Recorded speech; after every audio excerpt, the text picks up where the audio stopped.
Oh boy. Oh boy. You know, the thing about modern horror movies is that I wish they didn't suck. Or I should let me rephrase cuz not all modern. I know some of you are getting really mad at me already and you're going, "Actually, A24 is one of the best studios." Okay, all right. Calm down. Let's take a breath. Take a step back.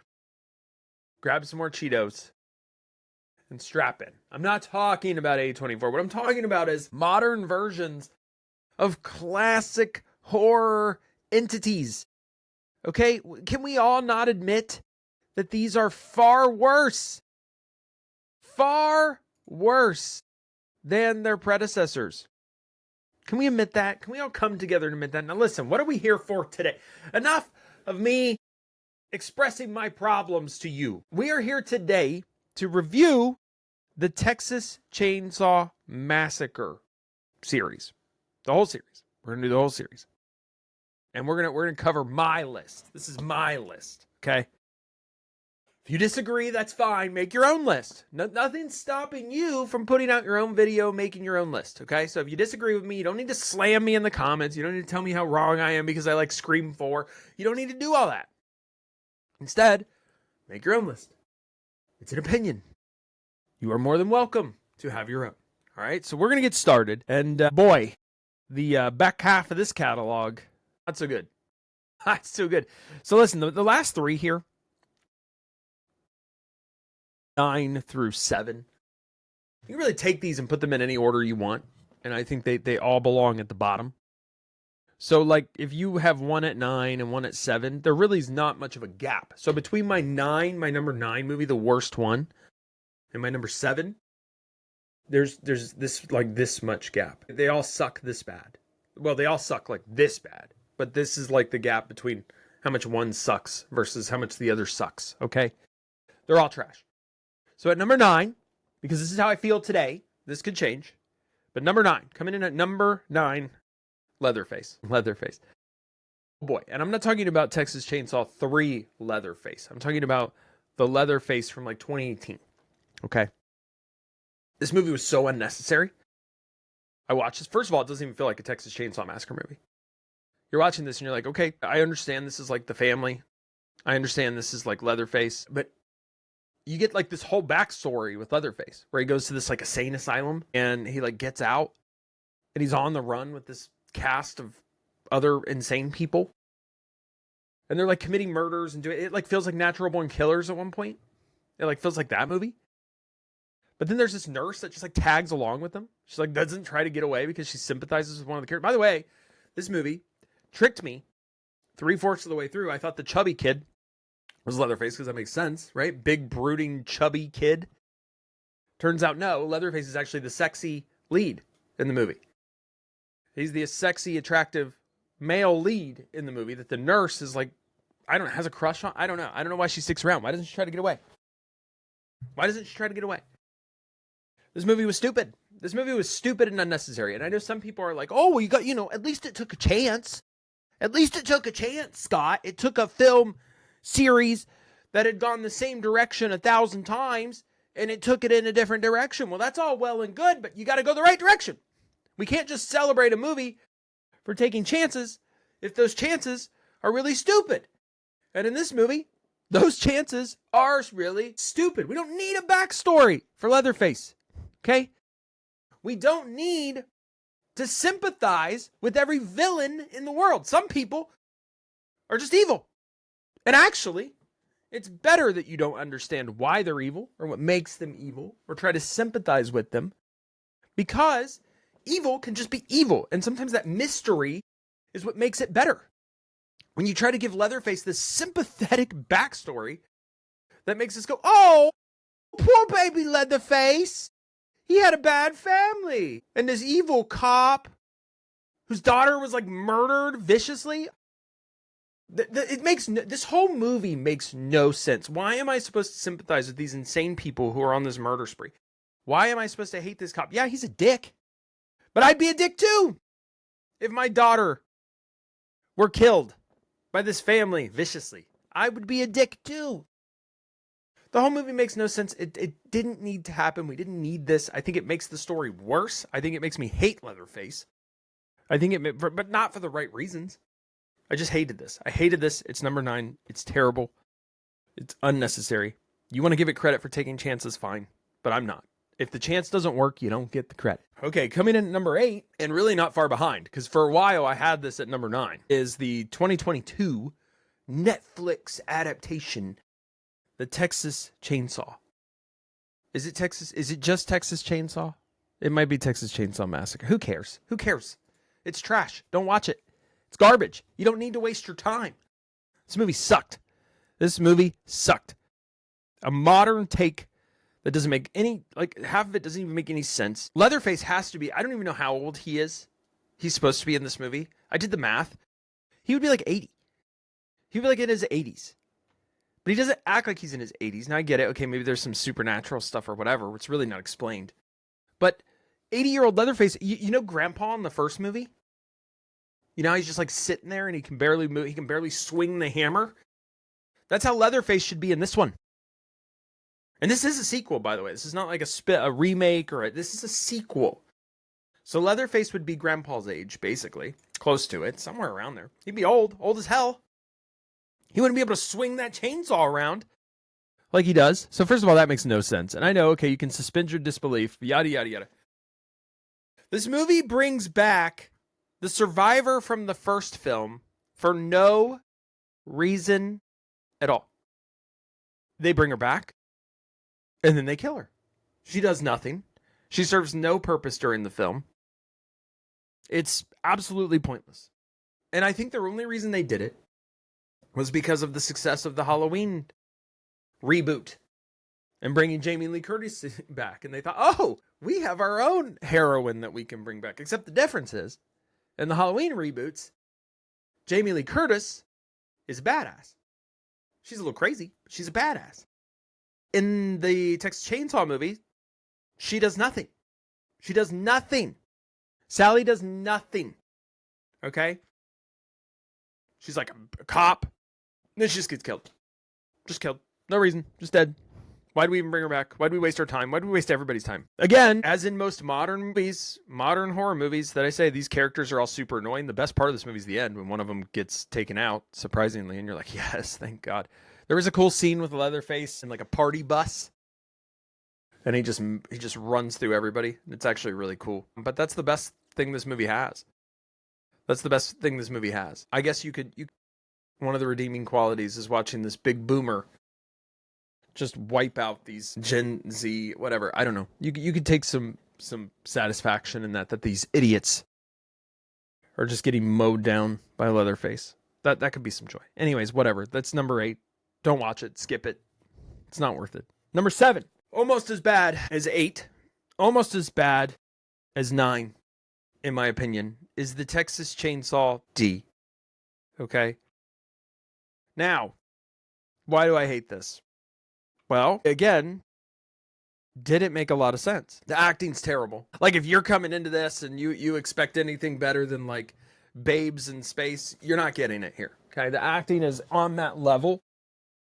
It's on the level of films you would watch on the Hub. That's where we're at with Texas Chainsaw 3D. Okay? We're at Hub level. It's just not very good. All right, so let's start there.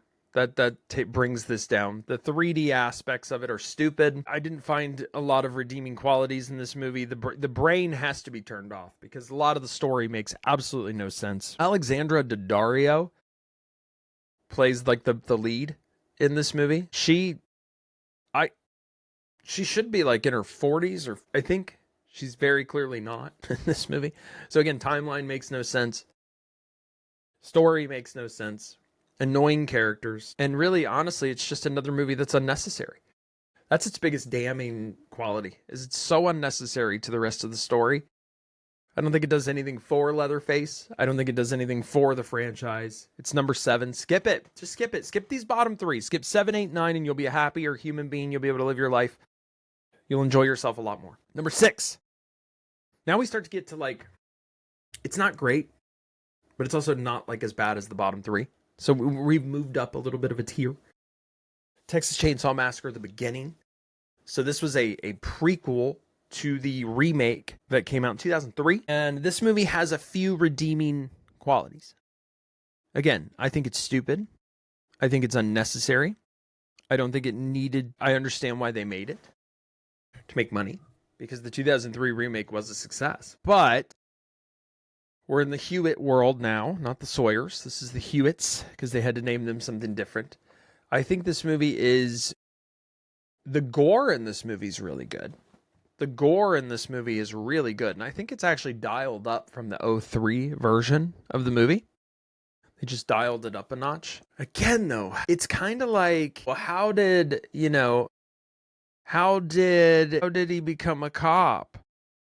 And, you figure that out. And it's like, well, who cares? We don't need the backstory of these characters. We don't need to know how he got the cop uniform or how all this happened or how Leatherface. We don't need that information. It's not necessary. And I think it actually, again, anytime you do this, it does a disservice to the movies itself. The cast here, they're fine. They do a good job. It's not like the worst. It's not the worst. And again, Arlie Ermy, awesome. And actually, that's the most redeeming quality of this movie is watching Arlie Ermy play Sheriff Hoyt. He's such a character in these films. He gets to be, he just gets to dial it up, and I think it's awesome. And that's if the beginning has any redeeming quality, it's 2 hours of him in that role. He does such a good job. Anyway, so here it is, Texas Chainsaw Massacre: The Beginning, at number 6. And then you could watch this and not want to throw yourself off a bridge category. Now we're a tier up. So we're going to tier up from there, and these are all watchable. So everything from this point on, right, I think is not only watchable, but is a should watch. You should watch these. I think they're all fairly good for different reasons. So coming in at number 5, you have Texas Chainsaw Massacre 3: Leatherface. This is like standard fare horror sequel for the 80s and 90s. That's what this is. But because of that, when you compare it to movies that are made nowadays, it actually holds up really well. It's a B movie. It's very easily a B-rated movie, and it certainly takes a different direction than the second Chainsaw Massacre. So Texas Chainsaw Massacre 2 leaned way more into the comedy and almost like a farcical version of itself. And 3 decided to go away from that and go back into standard fare horror. But I think it does so in like an action-y horror kind of way. This one has Viggo Mortensen in it. This is a cool fun fact. He's good in this. Really, everyone in the family is good in this. Leatherface is brutal in this and good. I think that you have this like action vibe in this movie in Texas Chainsaw Massacre 3.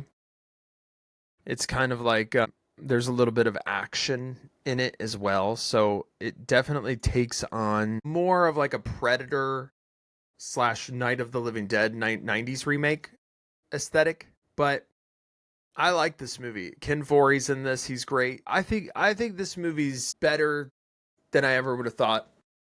Like rewatching this movie, it's better than I remember it. And so it starts off here our category of Texas Chainsaw Massacre movies that are absolutely rewatchable. And here it is at number 5. Number 4. Texas Chainsaw Massacre: The Next Generation. This is going to be the most controversial pick in this movie. This is great. This is like peak Texas Chainsaw Massacre. We're like we've just taken a tier up actually from number 3. This is like the first one that I think you could watch this and have so much fun. I think that the performances here, particularly Matthew McConaughey, who is like peak Matthew McConaughey in this one. It's awesome. He does such an awesome job being so over the top and absurd and ridiculous and hateable in this movie that he almost carries this film. And because of that, it's so fun to watch this movie. Texas Chainsaw Massacre: The Next Generation is so fun to watch. It's such a good time. It's funny in some scenes.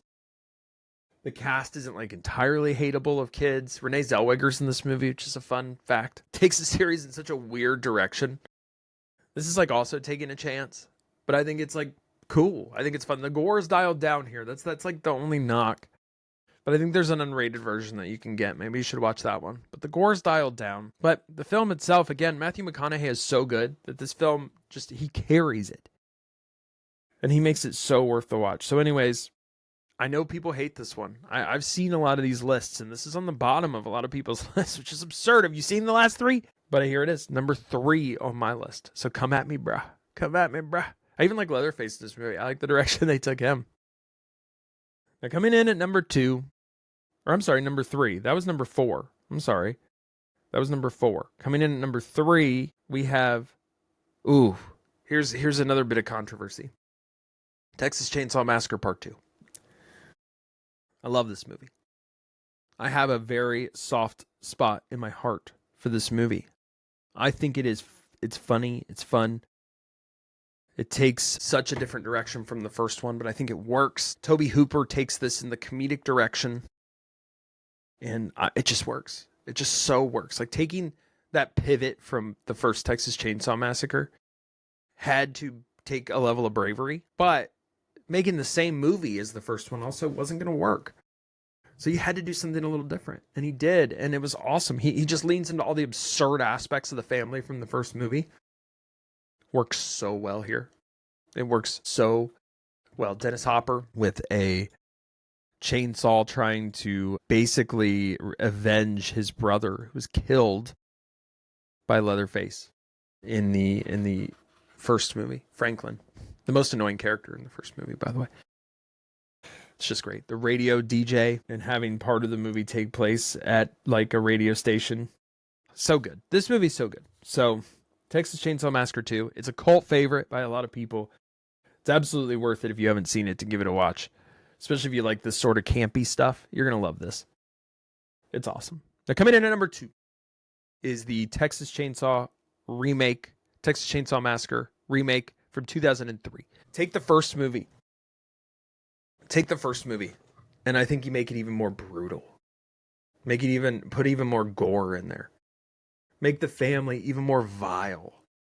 And that's what you get with this film. I love this movie. I almost wanted to put it at number 1, but couldn't bring myself to do it.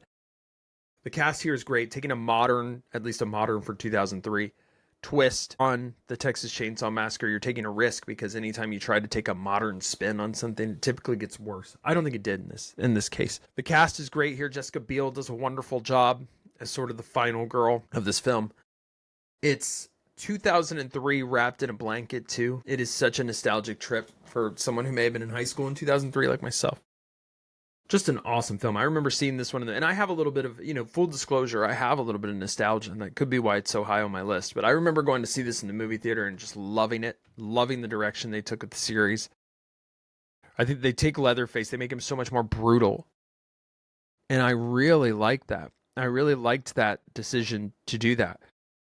A lot of critics panned this movie. They gave it negative reviews, but critics are often wrong. Actually, usually when a critic gives a movie a negative review, I tend to give it more credit in terms of thinking it's going to be good. It draws from the source material, but it does contrast it a bit. And I love that. I think it works here. So anyways, coming in at number 2, Texas Chainsaw Massacre remake from 2003. This is my favorite version of Leatherface, I think, too. Just for the record. Now coming in at number 1, the best, it's obvious. We knew it was going to be the Texas Chainsaw Massacre, the first film. We knew this was going to be number 1 because it set the tone.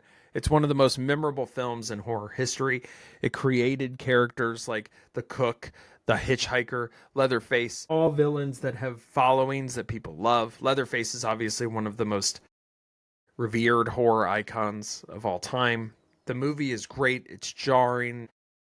It's directed by Tobe Hooper. It's an experience. Like the first time you watch the first Texas Chainsaw Massacre, it's an experience. And I could see people at the time this film coming out being a bit traumatized by it. Because it does sort of come out of nowhere. Like the cinematography of this film, you have to give it so much credit. Because some of the angles and the camera shots and the special effects, back then they didn't have a lot of money for special effects and they didn't have the technology we have, but everything looks so real and so gross. And so gritty, and some of the camera shots where Leatherface just comes around the corner, opens a door, and then he's so menacing. This movie is so good. So good. It sets the tone for the franchise. It really revolutionizes horror in a lot of ways. Takes risks. I love the Texas Chainsaw Massacre. I think it's one of the best horror films of all time. And here it is, of course, at number 1. So tell me what you thought of my list. Did you hate it? Was it awful? I could see you hating it. That's okay. Maybe you love the modern movies. Maybe you love the most recent Texas Chainsaw movies. I'd love to know why. Please comment in the comments why. What's redeeming about these movies? What do they add to the series? Let me know what you think of my list. Give me a thumbs up if you like this type of content. Please share, subscribe, do all the things, because we really appreciate it. And until next time, peace.